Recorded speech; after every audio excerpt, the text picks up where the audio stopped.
नमस्कार, राष्ट्रपोस्ट से मैं पवन केसवानी। इस वक्त देश में जब जगह जगह इस्लामिक आतंकवाद पैर पसार रहा है, जिहाद के नाम पर युवाओं का ब्रेन वॉश किया जा रहा है, तब हमारे देश में जातिवाद के नाम पर जिस तरह से वैमनस्यता का जहर फैलाया जा रहा है, वह आने वाले समय के लिए बहुत ज्यादा खतरनाक हो सकता है। बलौदाबाजार हिंसा के मामले में 10 जून 2024 की वो नहीं भूलने वाली घटना एक बार फिर याद दिलाई जा रही है। भीम आर्मी के चीफ चंद्रशेखर रावण के माध्यम से 31 अगस्त को रायपुर के साइंस कॉलेज में उनका एक कार्यक्रम रखा गया। उससे पहले जात पात के नाम पर लोगों को भड़काने के लिए भीम आर्मी और आजाद समाज पार्टी के नाम से अलग अलग आयोजन हुए।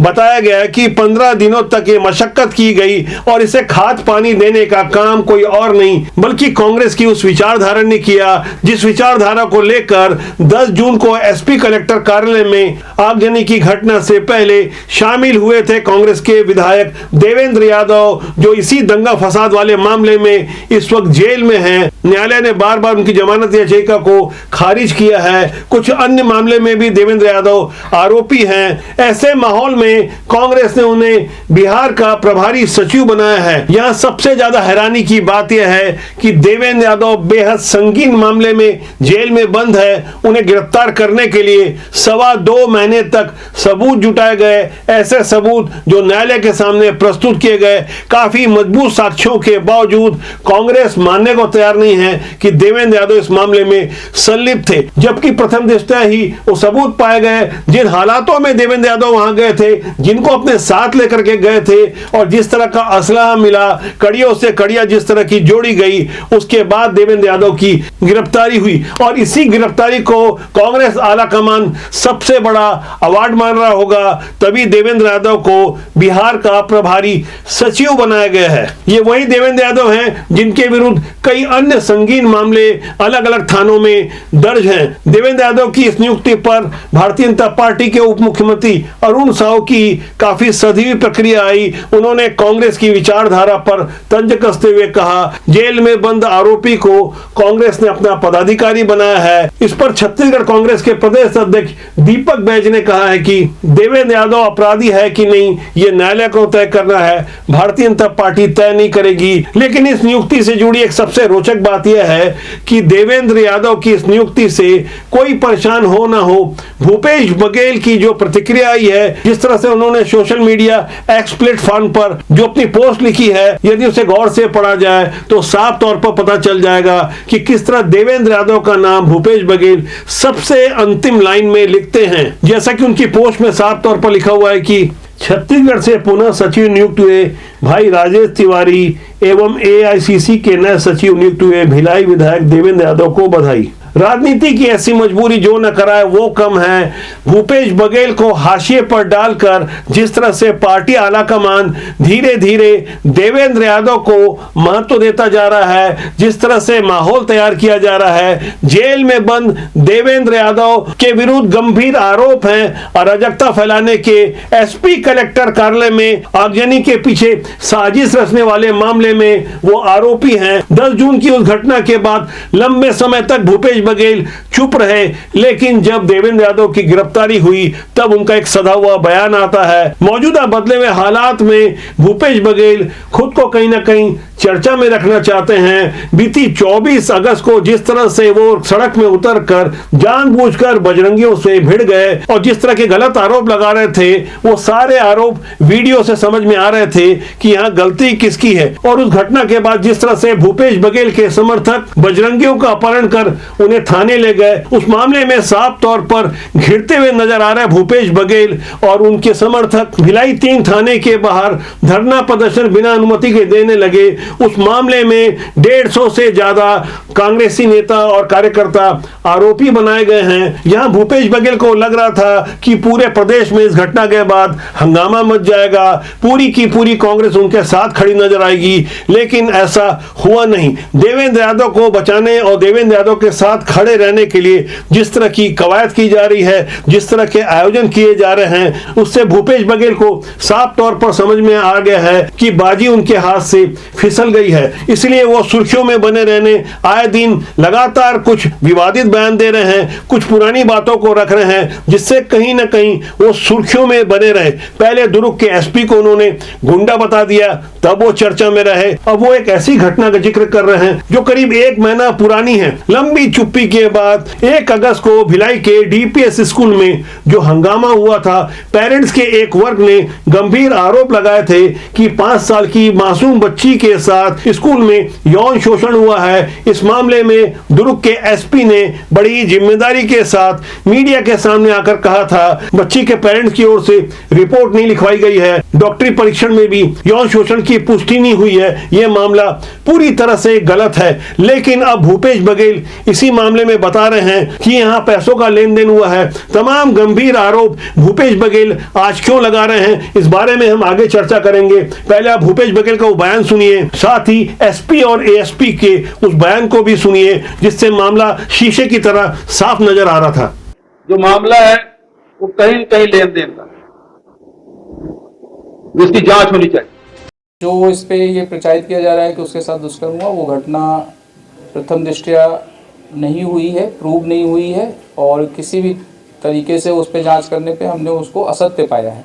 उस समय पुलिस की आईयूसीए की टीम द्वारा जांच कराई गई है। इसमें दुष्कर्म जैसा कोई चीज जांच में नहीं पाया गया है। इस वक्त पूरा देश कोलकाता के एक सरकारी अस्पताल आरजे कर मेडिकल हॉस्पिटल की डॉक्टर के रेप और मर्डर की घटना से आंदोलित है। लोग सड़कों पर उतरकर आंदोलन कर रहे हैं, वहां की राज्य सरकार से इंसाफ की गुहार लगा रहे हैं। लेकिन कांग्रेस की ओर से राहुल गांधी हो या भूपेश बघेल, उन्होंने ममता बनर्जी से इस्तीफा नहीं मांगा, वहां की सरकार के विरुद्ध वैसी तल्ख टिप्पणी नहीं की, क्योंकि वहां उनका राजनीतिक स्वार्थ था। राजनीतिक चश्मे से अपना नफा नुकसान देखने वाले ऐसे राजनेताओं को जनता खूब समझ रही है। शायद यही कारण रहा होगा कि आम लोगों का विश्वास राजनेता और राजनीति से उठता जाता है। भिलाई के डीपीएस स्कूल में मासूम बच्ची के साथ दुष्कर्म हुआ या नहीं, इस बारे में पेरेंट्स की ओर से कोई शिकायत दर्ज नहीं कराई गई है। मेडिकल रिपोर्ट से भी साफ हो चुका है, और जिले के एसपी जैसे जिम्मेदार पद में बैठे हुए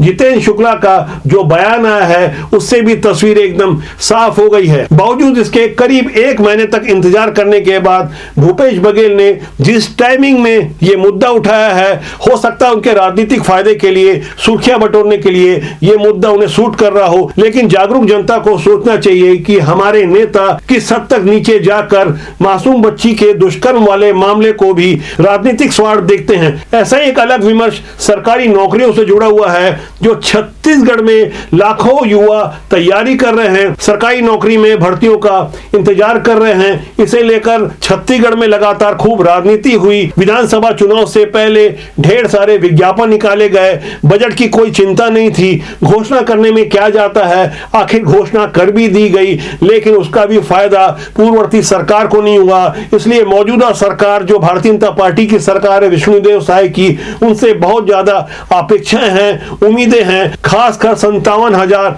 शिक्षकों की भर्ती का मुद्दा जो सोशल मीडिया में लगातार बुलंदी के साथ उठाया जा रहा है। बीती फरवरी को विधानसभा सत्र के दौरान उस समय के शिक्षा मंत्री बृजमोहन अग्रवाल ने 33,000 शिक्षकों की भर्ती की घोषणा की थी। मौजूदा हालात में जब राज्य सरकार की ओर से युक्तियुक्तकरण की बात की गई है, तब उससे तस्वीरें साफ होती जा रही है कि यदि वास्तव में ये युक्तियुक्तकरण की योजना सफल हो गई तो 50% शिक्षकों की कमी वैसे ही पूरी हो जाएगी। राज्य सरकार ने वैसे तो 2 अगस्त को स्कूलों और शिक्षकों के युक्तियुक्तकरण के आदेश जारी किए थे, लेकिन 29 अगस्त को हल्ला हंगामा मचने के बाद मौखिक रूप से आदेश वापस लेने की बात सामने आई है, मगर अभी तक इसकी आधिकारिक घोषणा नहीं की गई है। ऐसा कोई लिखित आदेश जारी नहीं हुआ है। बीओ और ब्लॉक लेवल के डीओ अभी भी युक्तियुक्तकरण की रिपोर्ट बना रहे हैं, जो हो सकता है आजकल में रिपोर्ट के रूप में सबमिट भी हो जाए। अब सबसे बड़ा सवाल सवाल यह उठता है कि आखिर सरकार को युक्तियुक्तकरण की जरूरत क्यों पड़ी। इसका स्पष्ट जवाब है कि 57,000 पदों पर शिक्षकों की भर्ती का वादा किया गया था। सरकार के पास इतने अधिक पदों में भर्ती के लिए फिलहाल बजट नहीं है। ऐसे में अगर सफलतापूर्वक युक्तियुक्तकरण हुआ तो बड़ी संख्या में शहरी स्कूलों में रसूख और राजनीतिक प्रभाव से जमे हुए अतिशय शिक्षकों के ग्रामीण और नक्सल प्रभावित इलाकों में तबादले होंगे। एक रिपोर्ट के अनुसार मौजूदा हालात में 7,300 ऐसे अतिशय शिक्षक हैं जो बिना काम के पगार उठा रहे हैं, यानी फोकट की तनख्वाह ले रहे हैं। ऐसे लोगों को चिन्हित कर लिया गया है। शिक्षकों की कमी की 50% समस्या का समाधान हो जाएगा। फिर मुश्किल 15-20 हजार शिक्षकों की भर्ती की जरूरत पड़ेगी। इसमें भी अधिकांश हाई और हायर सेकेंडरी स्कूलों के लिए है, क्योंकि यहाँ विषय विशेषज्ञ शिक्षकों की कमी का है। वहीं यहाँ गौर करने वाली बात यह है कि विधानसभा में एक सवाल के लिखित जवाब में सरकार का कहना है कि राज्य में शिक्षकों के 54,753 पद रिक्त हैं। यहाँ गौर करने वाली बात यह है कि पुराना सेटअप 2008 में बना था, तब प्राइवेट स्कूल भी कम थे, सरकारी स्कूल भी कम थे।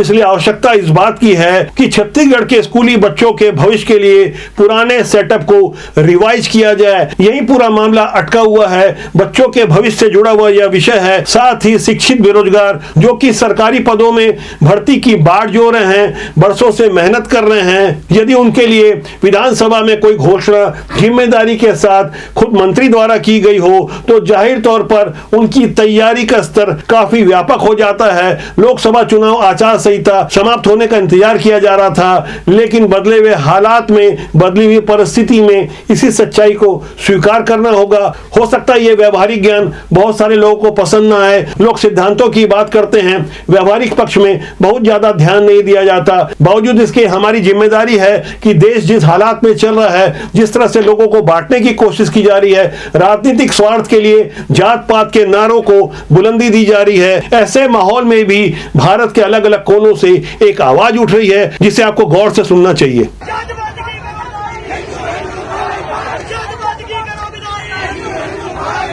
जात पात की करो विदाई, हिंदू हिंदू भाई भाई। भारत का विभाजन धर्म के आधार पर हुआ था। पाकिस्तान जाने वाले खास मजहब के लोग थे।